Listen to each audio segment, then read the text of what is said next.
물을 먹고 뼈 건강이 나빠지고 위가 헐었다는 이야기 들어보셨나요? 무는 건강에 매우 이로운 채소로 오랜 세월 동안 다양한 건강 문제를 개선하고 예방하는 데 중요한 역할을 해왔습니다. 특히 소화 기능 개선, 면역력 강화, 간 해독 작용 등의 다양한 효능을 가진 무는 현대인에게 꼭 필요한 슈퍼푸드로 자리 잡고 있는데요. 오늘은 무가 우리 건강에 어떤 도움을 주는지, 그리고 무와 함께 먹으면 더 좋은 음식들, 피해야 할 조합에 대해 알아보겠습니다. 먼저 무의 가장 대표적인 효능인 소화 기능 개선입니다. 무에는 디아스타아제라는 소화 효소가 풍부하게 들어있어 음식물의 소화를 돕고 소화 불량을 개선하는 데 큰 역할을 합니다. 디아스타아제는 탄수화물을 분해해 체내에 흡수가 잘 되도록 도와주며, 특히 고기나 지방이 많은 음식을 섭취한 후 물을 먹으면 소화에 큰 도움이 됩니다. 2017년 한국식품영양학회의 연구에 따르면 무의 디아스타아제가 소화 불량을 완화하고 위장의 부담을 줄여주는 효과가 있다고 보고되었습니다.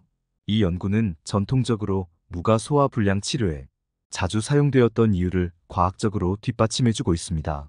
또한 무는 식이섬유가 풍부해 장 운동을 촉진하며 장내 노폐물과 독소를 배출하는 데도 유익합니다. 두 번째는 해독 작용과 간 건강 개선입니다. 무에는 설포라판이라는 성분이 들어있는데, 이 성분은 간에서 독소를 분해하고 해독하는 데 중요한 역할을 합니다. 설포라판은 간세포의 해독 효소를 활성화시켜 간이 체내의 독소를 효율적으로 제거할 수 있도록 돕습니다. 실제로 2016년 일본 간 연구 저널에 발표된 연구에 따르면 물을 꾸준히 섭취한 사람들의 간 기능이 개선되고 독성 물질을 더 빠르게 배출할 수 있다는 결과가 나왔습니다. 특히 무는 강력한 이뇨 작용을 통해 체내에 쌓인 노폐물과 과도한 수분을 배출하여 신체가 건강한 상태를 유지하는 데 중요한 역할을 합니다. 간이 건강해야 체내의 모든 장기와 시스템이 원활하게 작동할 수 있기 때문에 무는 해독과 간 건강을 위한 훌륭한 식품입니다. 세 번째로는 면역력 강화입니다. 무에는 비타민C와 항산화 성분이 다량 포함되어 있어 외부의 세균이나 바이러스에 대한 저항력을 높여줍니다. 비타민C는 면역세포를 활성화시키고 감염으로부터 몸을 보호하는 데 중요한 역할을 합니다. 2018년 미국의 면역연구 저널에서는 비타민C가 면역 기능을 크게 향상시키고 감염으로부터 몸을 보호하는 데 필수적이라는 연구 결과를 발표했습니다. 또한 무의 항산화 성분은 세포를 산화로부터 보호하여 면역력을 강화하고 노화를 늦추는 데도 효과적입니다. 무의 이러한 항산화 작용은 특히 겨울철 감기나 독감 예방에 매우 유익합니다. 네 번째로는 피부 건강입니다. 무에는 비타민 어와 비타민 C가 풍부하게 들어있어 피부의 세포 재생을 촉진하고 자외선으로부터 피부를 보호하는 데 도움을 줍니다. 비타민 C는 콜라겐 합성을 촉진해 피부의 탄력을 유지하고, 비타민 어는 피부 세포의 재생을 돕습니다. 이뿐만 아니라 무에 들어있는 항산화 성분은 피부 노화를 늦추고 피부톤을 개선하는 데에도 효과적입니다. 실제로 한방에서 무를 미백 효과가 있는 재료로 사용해온 전통적인 예시도 있습니다. 무를 꾸준히 섭취하면 피부가 맑아지고 자외선으로 인한 손상을 줄여주는 효과가 있다는 것이 과학적으로도 증명되었습니다. 이제 무와 함께 먹으면 좋은 음식들을 살펴보겠습니다. 첫 번째로 꿀과의 조합을 들 수 있습니다. 무와 꿀을 함께 섭취하면 감기 예방에 탁월한 효과가 있습니다.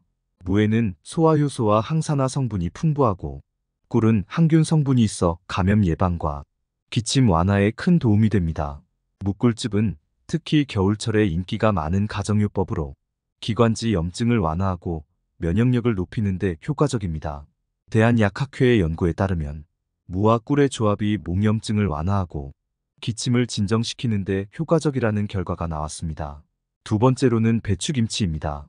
무와 배추김치를 함께 섭취하면 소화 기능을 더욱 효과적으로 향상시킬 수 있습니다. 배추김치에는 발효된 유산균이 다량 포함되어 있어 장내 환경을 개선하고 무의 소화효소와 결합하여 장 운동을 촉진시킵니다. 한국전통발효음식연구소에서는 무와 배추김치의 조합이 장내 유익균을 증식시키고 소화 기능을 크게 향상시킨다고 밝혔습니다. 이 조합은 특히 소화불량을 자주 겪는 사람들에게 추천할 만한 조합입니다.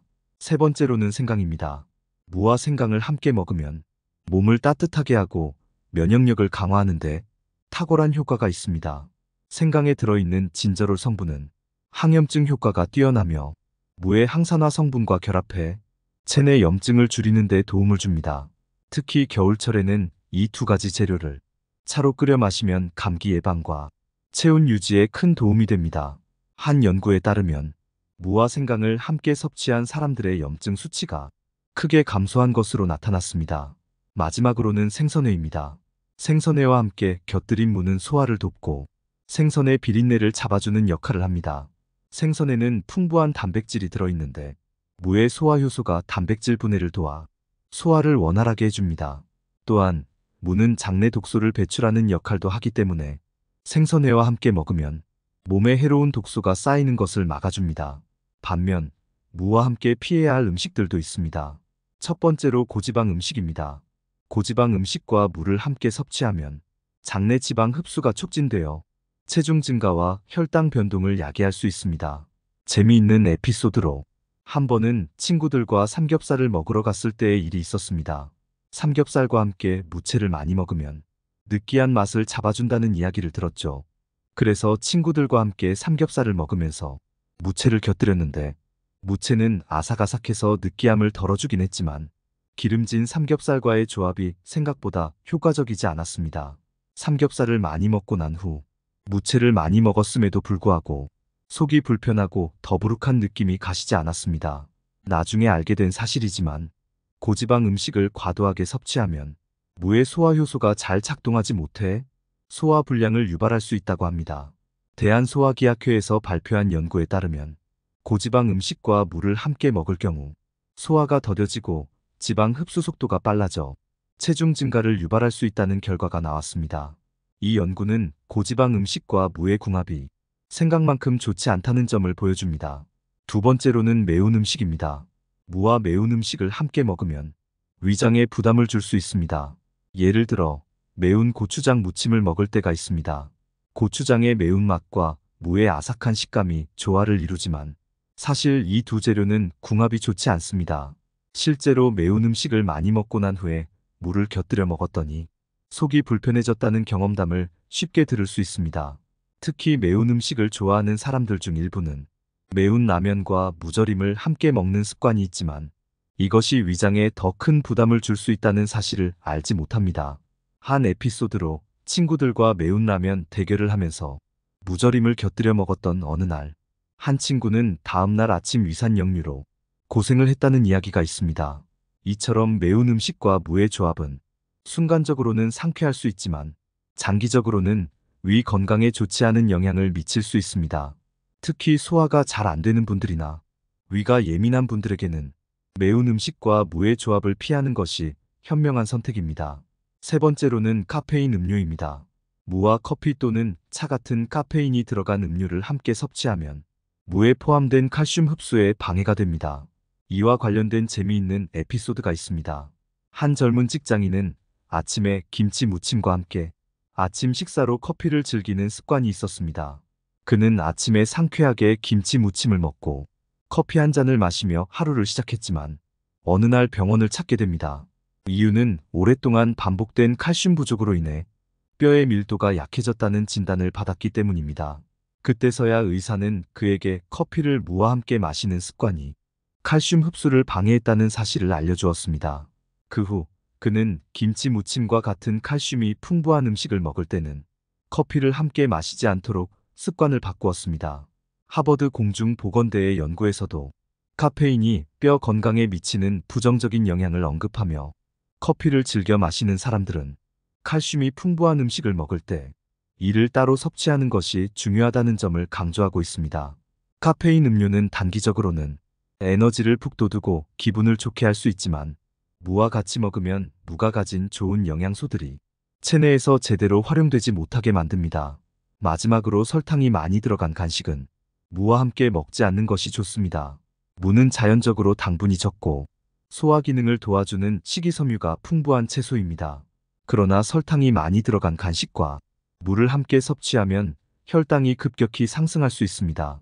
무는 본래 혈당 조절에 도움이 되는 식품으로 알려져 있지만 설탕이 많이 든 간식과 함께 먹으면 혈당 스파이크가 발생하여 인슐린 저항성을 악화시킬 수 있습니다. 이는 특히 당뇨병 환자나 혈당 관리가 필요한 사람들에게 위험할 수 있습니다. 하나의 사례로 당뇨 전 단계 진단을 받은 한 사람이 식단 관리에 무채 샐러드를 자주 포함했는데 물을 먹으면서도 단 음식을 좋아해 초콜릿 케이크와 같은 간식을 자주 함께 먹곤 했습니다. 그는 무가 혈당을 조절하는 데 도움을 줄 것이라고 믿었지만 오히려 혈당 수치가 계속해서 상승했습니다. 병원에 가서 혈당 수치를 측정해 본 결과 의사는 무와 설탕이 많이 든 간식을 함께 먹는 것이 혈당을 급격히 높였다는 점을 지적했습니다. 그 후로 그는 물을 먹을 때 단 음식을 피하기 시작했고 혈당이 점차 안정되기 시작했습니다. 하버드 공중보건대학에서 발표한 연구에 따르면 설탕이 많이 포함된 식단은 인슐린 저항성을 높여 당뇨병 발병 위험을 증가시키며 특히 혈당 조절이 필요한 사람들에게는 설탕 섭취를 최소화하는 것이 필수적이라고 강조하고 있습니다. 무는 그 자체로도 건강에 큰 도움을 주는 채소지만 올바른 음식을 함께 섭취했을 때 그 효과가 배가 됩니다. 반대로 피해야 할 음식들과의 조합을 잘 피하면 무의 효능을 최대한 누릴 수 있습니다. 가족이나 소중한 지인분들에게 공유해주세요. 구독 버튼과 좋아요를 눌러주시는 만큼 많은 분들에게 전달되고 영상 제작에 큰 도움이 됩니다. 더 유익한 내용으로 찾아뵙겠습니다. 감사합니다.